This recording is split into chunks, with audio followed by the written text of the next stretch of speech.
उनकी जो यात्रा है उनकी एक टैगलाइन मैंने देखी और वो टैगलाइन थी राम से शाम तक और शाम से राम तक। देखिए ये बड़ा गौरवमयी पल है। एक ऐसा युग है जो हम लोग वाकई में इस पावन धरती पर इस युग में जन्म लेकर धन्य हो गए। कांग्रेस जैसी दरिंद्र की पार्टी इस राम मंदिर को रोकने के लिए पीछे से लड़ रही थी। मैं क्लियर बात कह रहा हूँ। और भी जो लोग हैं वो कहीं लड़ रहे हैं वो रोक नहीं पाएंगे, ना कृष्ण जन्मभूमि को रोक पाएंगे और ना ज्ञानवापी को लगाई। हमारे प्रधानमंत्री ने उसको दिव्य भव्य और एक ऐसा मंदिर बनना है जो हमारी मन और आत्मा में प्रसन्नता है, उनको भी श्रेय जाता है। मैं सभी भागीरथों को, गिलहरी तक को, सबको प्रणाम करता हूँ, दंडवत प्रणाम करता हूँ, अभिनंदन करता हूँ, वंदन करता हूँ।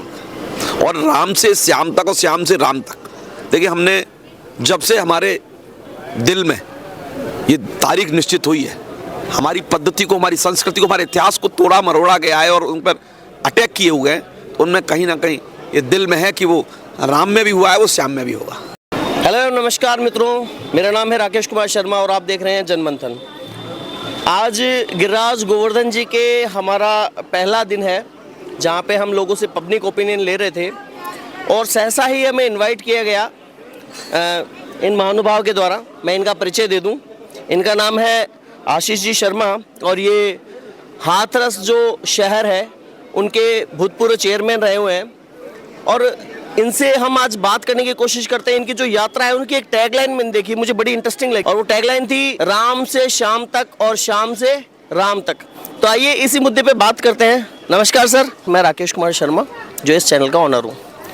हम सोशल मीडिया हैंडल हैं और सबसे पहले मैं आपका धन्यवाद देना चाहूँगा कि आपने हमें अपने इस प्रोग्राम का जो है सहभागी बनने का सौभाग्य प्रदान किया।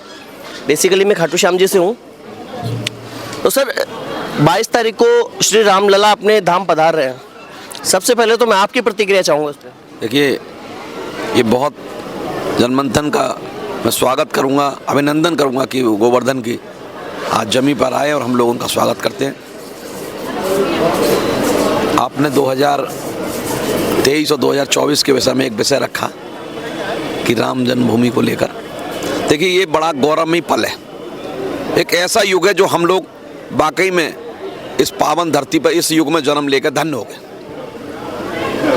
और जो 22 जनवरी को प्राण प्रतिष्ठा हो रही है वो इस इतिहास का सर्वश्रेष्ठ दिन होगा और हम इस युग में पैदा होने वाले सर्वश्रेष्ठ लोग हैं जो अपनी आंखों से भगवान श्री राम को प्राण प्रतिष्ठा होता देखेंगे। और राम से श्याम तक और श्याम से राम तक, देखिए हमने जब से हमारे दिल में ये तारीख निश्चित हुई है तब से ये लग रहा है कि हम राम की सेवा में, राम के भजन में, राम के मंगल की आरती क्या क्या नहीं करें। उसमें हमने 84 कोस की परिक्रमा लगाई थी और हाथरस, क्योंकि गुलाब की इत्र की खेती होती है गुलाब की, तो वहाँ से रूह तैयार कराई थी। उसको लेकर हम 84 कोस की रज, चंदन और जल और हाथरस का इत्र और रूह लेकर हम अयोध्या गए थे और 2 दिन का हमने 16-17 दिसंबर का उत्सव वहाँ मनाया था।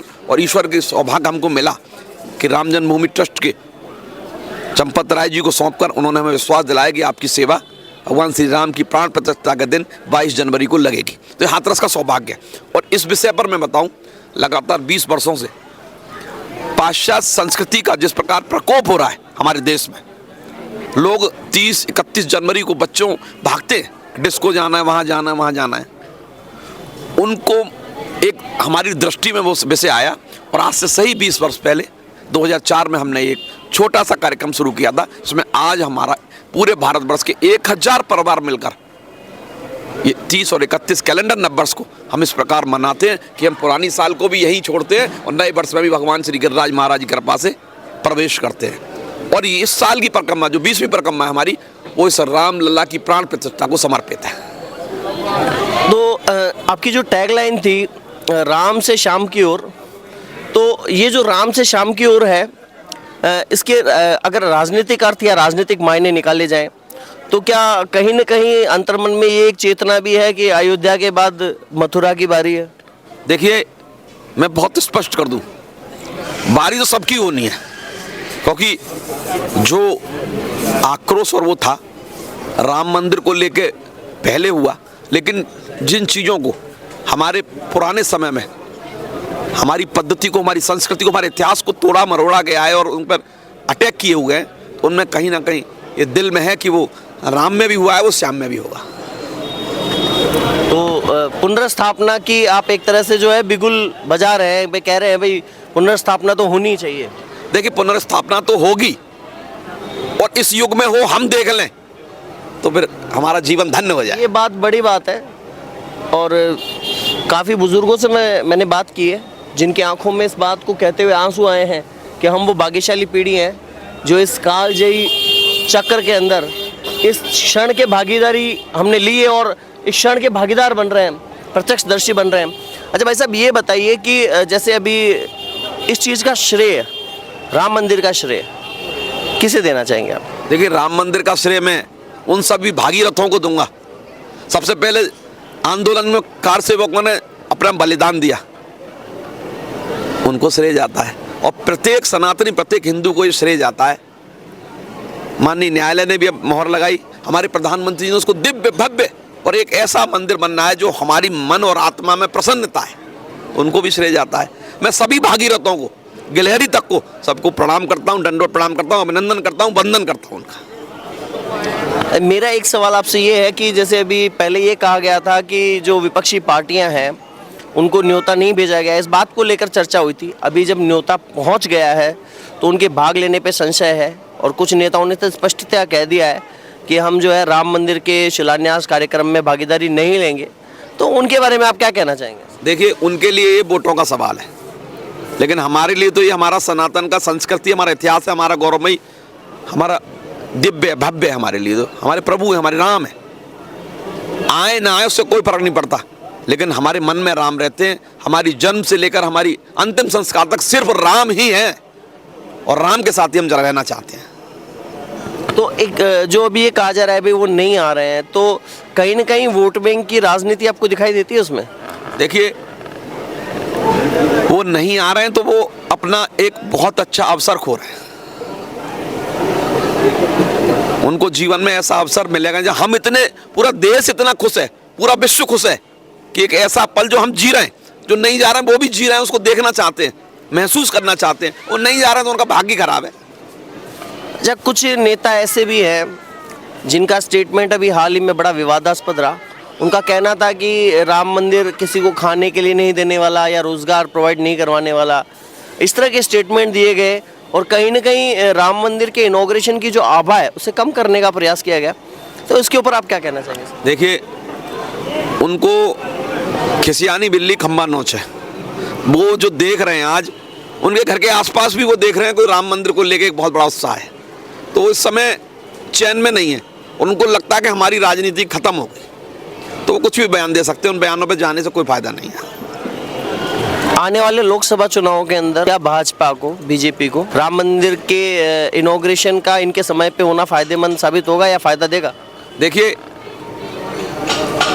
राम का फायदा तो जो विरोधी भी ले रहे हैं, वो भी अकेले में पूजा ही करके आते हैं, तो राम से तो सबको लाभ मिलना है। लेकिन अगर मैं फिर कह रहा हूँ कि राम तो जो राम का काम करेगा उसका लाभ तो होगा ही होगा, इसमें कोई कहने की बात ही नहीं है।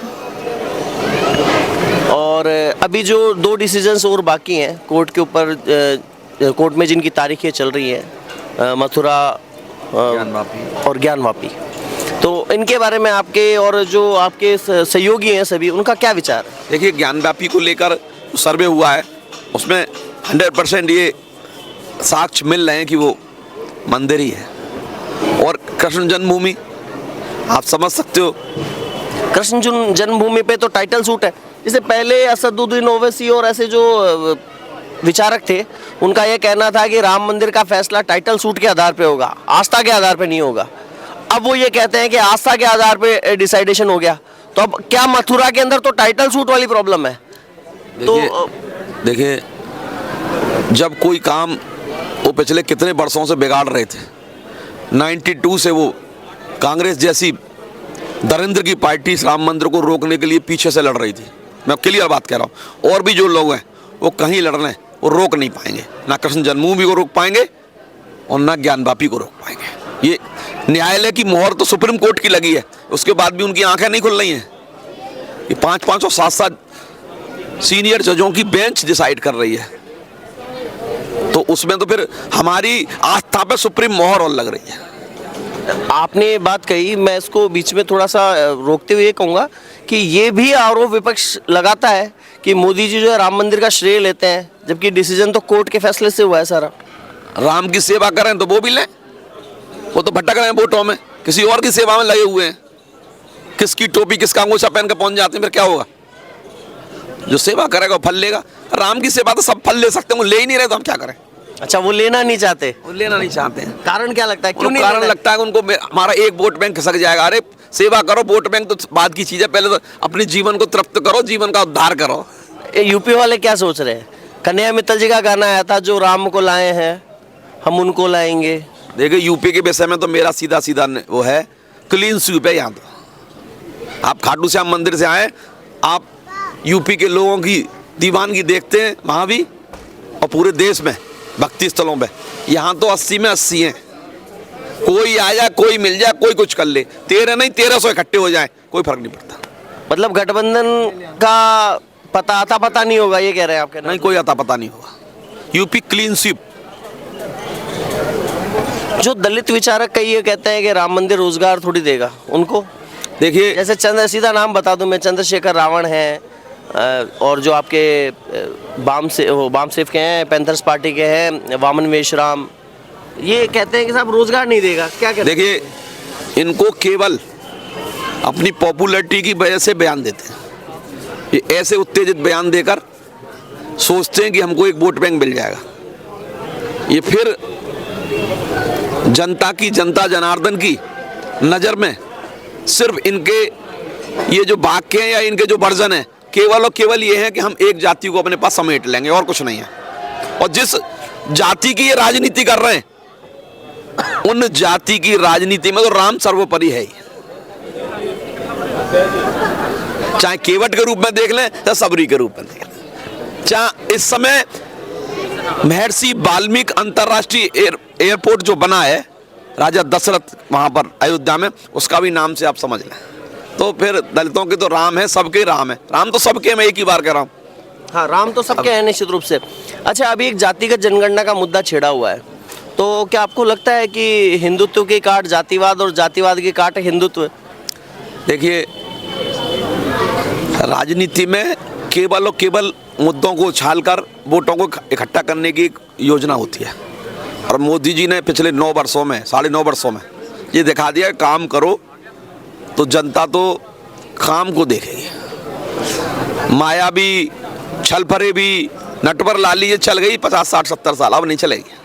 अब जनता काम मांगती है, जनता गारंटी मांगती है, और जनता जानती है कि जो मोदी जी के रूप में या प्रदेश में योगी जी के नेतृत्व में जो प्रदेश को राज मिला है, जंगल राज से आज हम अयोध्या राम राज में हैं, हम महसूस कर रहे हैं। आज हमारे बच्चे रात को 12 बजे भी बस से उतरकर रिक्शे से और स्कूटी से घर आ जाते हैं, हम लोग चिंता नहीं करते हैं। ये बहुत बड़ा परिवर्तन है हमारी यूपी में। और देश में किसी भी मुद्दे पर ले लीजिए आप, देश के व्यक्ति चाहे यहाँ रह रहा हो चाहे कहीं भी रह रहा हो, वो गौरव महसूस करता है कि हमारे देश का प्रधानमंत्री एक मजबूत राष्ट्र प्रधानमंत्री है। ये सबके लिए गौरव की बात है।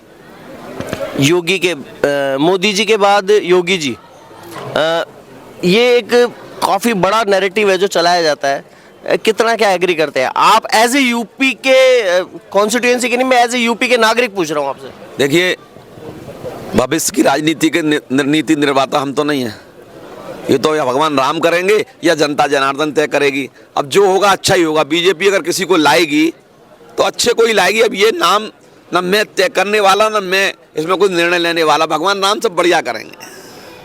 दबे शब्दों के अंदर आपने जो है कहीं ना कहीं अपने हृदय के उद्गार व्यक्त किए ही हैं। तो दोस्तों, ये परिचर्चा कितनी सार्थक है इसका डिसीजन मैं आपके ऊपर छोड़ता हूँ।